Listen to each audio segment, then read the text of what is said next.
स्वागत है साथियों, आप सभी का एक बार फिर से आईपीएल 2025 का जो प्ले ऑफ है उसके चारों टीमें अब कंफर्म हो चुकी हैं।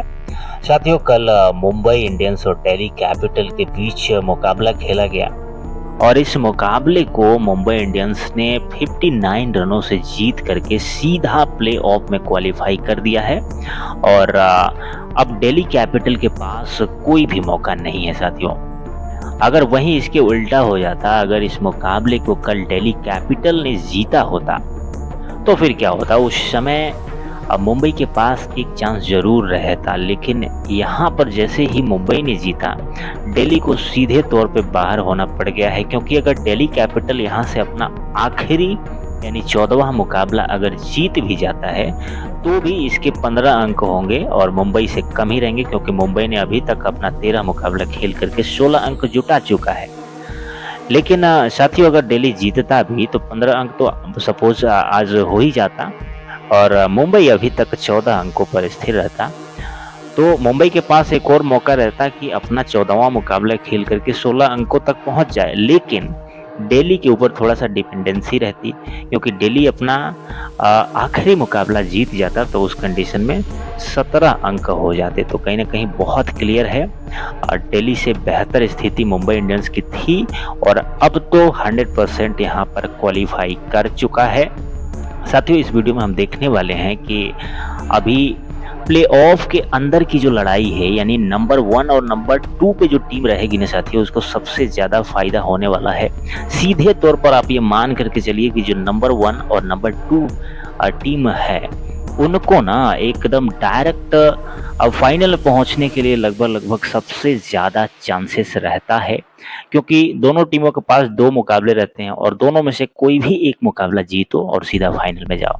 लेकिन जो 3 और 4 नंबर पे टीम रहती है उसके पास बहुत बड़ा संकट रहता है। लगातार 2-2 मुकाबले जीतने के बाद तब फाइनल का टिकट मिलता है।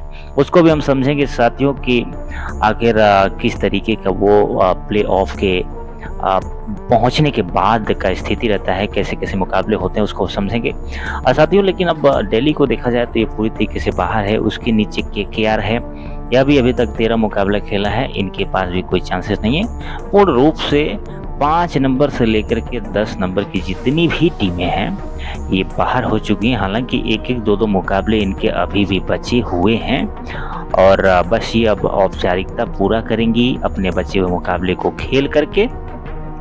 अब आइए साथियों समझ लेते हैं कि आखिर प्ले ऑफ के अंदर जो 4 टीमें हैं उनके साथ क्या खेल होने वाला है और नंबर 1 और नंबर 2 पे रहने के लिए सबसे ज़्यादा अधिक चांस किसके पास है और 1 और 2 पे आने के बाद कैसी लड़ाई होती है, ये भी हम समझने का प्रयास करते हैं। तो साथियों, अभी आप देखेंगे तो टॉप 4 की जो टीमें हैं उनमें गुजरात, आरसीबी और पंजाब, ये तीनों टीमें 12-12 मुकाबले खेली हैं। लेकिन जो नंबर 1 है वो अभी तक 18 अंक जुटा पाया, क्योंकि 12 में से 9 मुकाबले जीता है गुजरात टाइटंस की टीम ने और मात्र 3 मुकाबलों में इसको हार मिला है। अभी भी गुजरात के पास 2 मुकाबले बचे हुए हैं और जिस तरीके से प्रदर्शन गुजरात ने किया है, निश्चित रूप से ऐसा लग रहा है कि 2 मुकाबलों में से तो एटलीस्ट एक तो जीतेगा ही जीतेगा। तो बहुत ज़्यादा चांस है, अगर एक मुकाबला भी जीतता है 2 में से तो निश्चित रूप से इसके 20 अंक तो हो ही जाएंगे। उस स्थिति में ये बिल्कुल क्लियर है कि गुजरात की टीम नंबर 1 ही बनी रहेगी या अधिक से अधिक ये हो सकता है कि 2 पे आ जाए, यानी कि नंबर 1 और 2 गुजरात के लिए तो बिल्कुल पक्का है। अब लड़ाई रह जाएगी आरसीबी और पंजाब के बीच में, क्योंकि इन दोनों टीमों का 17-17 अंक का पॉइंट टेबल पे मौजूद हैं। 12 मुकाबले दोनों ने खेला है, 2 मुकाबले और इनके बचे हुए हैं। 8-8 में जीत हासिल किया है और 1 मुकाबला इन दोनों टीमों का रद्द हुआ था, जिसके वजह से इनके 17 अंक पॉइंट टेबल पे हैं। नेट रन रेट की अगर बात की जाए तो आरसीबी की नेट रन रेट थोड़ी सी अधिक है, 0.482 का है, जबकि पंजाब का नेट रन रेट है 0.389 का साथियों। तो अगर इन दोनों का अंक 14 मुकाबले खेलने के बाद बराबर हो जाता है तो फिर नेट रन रेट जिसका बेहतर होगा उसे नंबर 2 पे जगह मिलेगी, नहीं तो इसको तीसरे पे आना पड़ेगा। तो आप देख सकते हैं साथियों, इन दोनों के पास बराबर मौका है। बचे हुए 2 मुकाबलों में से जो भी टीम 2 मुकाबला जीत गया, वहीं इनमें से दूसरा स्थान या पहला स्थान ले पाएगा, नहीं तो फिर इन दोनों में से किसी एक को तीसरे पे आना पड़ेगा। मुंबई मुझे लगता है कि अब अगर आखिरी मुकाबले को जीतेगा तो इसके 18 अंक होंगे, अगर नहीं जीतेगा तो 16 ही अंक रह जाएंगे। तो बहुत ज़्यादा चांस है मुंबई इंडियंस का कि ये टीम चौथा नंबर ही अपना बरकरार रखेगा, क्योंकि इसके ऊपर जितनी भी तीनों टीमें हैं इनके पास अभी भी 2-2 मुकाबले बचे हुए हैं, तो उन्हीं के ही पास ज़्यादा चांसेस हैं कि वो 1, 2 और 3 वाले पोजीशन को होल्ड करेंगे।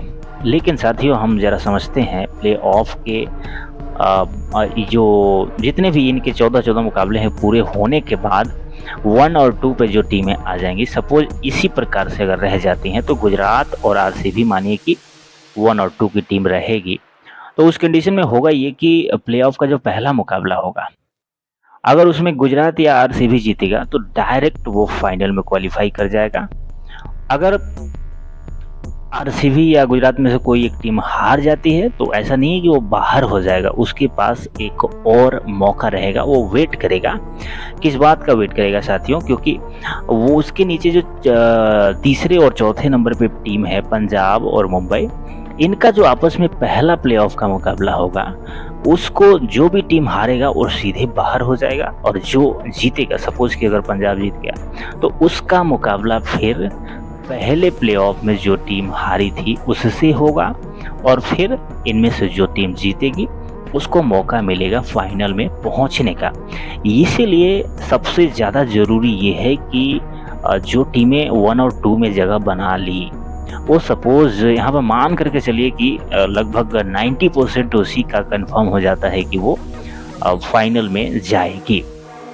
क्योंकि आप देखिए, तीसरे और चौथे नंबर पे जो टीम रहेगी उसको फाइनल से पहले लगातार 2 मुकाबले खेलना है। एक तो 3 और 4 पर रहने वाली आपस में खेलेंगी, उसको भी जीतना है, और फिर जो 1 और 2 में से छठा रहेगा उसके साथ खेल करके उसको भी जीतना होगा, तब जा कर के उसे फाइनल में पहुंचने का मौका प्राप्त होगा, जो कि बहुत कठिन होता है। लेकिन ऐसा करने के लिए अगर देखा जाए तो सबसे ज़्यादा चांसेस मुंबई के पास है, ये कर सकती है।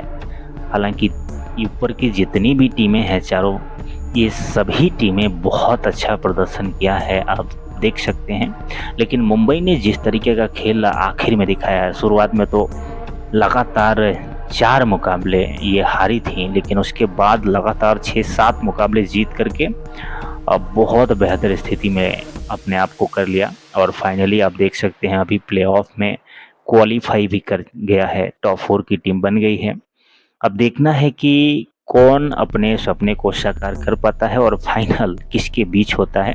हालांकि आप जो देख रहे हैं नंबर 1 और 2 आरसीबी और गुजरात, इनमें से एक टीम तो कंफर्म है कि फाइनल खेलेगी ही खेलेगी, और नहीं तो बहुत ज़्यादा चांसेस है कि दोनों ही चली जाएं। फिलहाल साथियों, इस वीडियो को यहीं पर रोकते हैं। अगर ये जानकारी आप सभी को अच्छा लगा हो तो इस वीडियो को लाइक कर दीजिए। चैनल आपने अभी भी सब्सक्राइब नहीं किया है तो प्लीज़ कर दीजिए साथियों। धन्यवाद।